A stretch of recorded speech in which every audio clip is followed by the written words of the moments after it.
Packet, তাই আমি 50 নিচ্ছি। তো ধনেটা ভাজতে একটু বেশি টাইম লাগে, তাই সবার প্রথমে আমি এখানে ধনেটা দিলাম।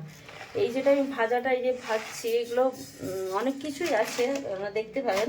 এটা খুব ভালো, কিন্তু আমাদের যাদের অ্যাসিডের সমস্যা প্লাস হজমের সমস্যা, বাড়িতে বানিয়ে এটা অনেকে গুঁড়ো করে সকালবেলা বা 1 চামচ করে গুঁড়ো করেও আপনারা খেতে পারেন, বা এটা কিন্তু এমনিও যদি না গুঁড়ো করেন এমনিও এটা এভাবে খাওয়া যেতে পারে 1 চামচ করে।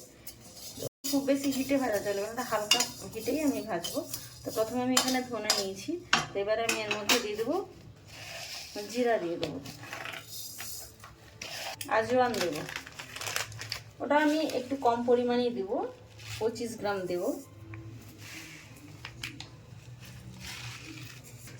এটা রাঁধুনি, এই রাঁধুনিটাও আমাদের ভীষণ ভালো কাজ করে, ওটাও আমি অল্প পরিমাণে দিচ্ছি রাঁধুনি। আর দেবো আমি একবারে মৌরিটা, কিন্তু একটু বেশি পরিমাণেই আমি দিলাম।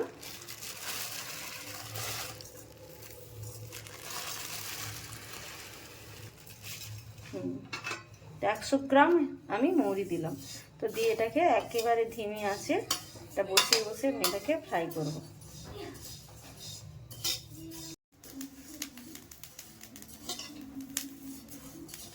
হালকা কিন্তু এটা হয়ে গেছে, দেখুন কেমন আওয়াজ হচ্ছে, হয়েও আসছে। এটা কিন্তু অ্যাসিডের জন্য দারুণ, যাদের অ্যাসিডিটি, খাওয়া হজম হয় না। হয়ে গেছে ফ্রাই করা, এটাই আমি একদম বন্ধ করে দেবো গ্যাসটা। এইভাবেই কিছুক্ষণ আমি এই গরম কড়াতে রেখে দেবো,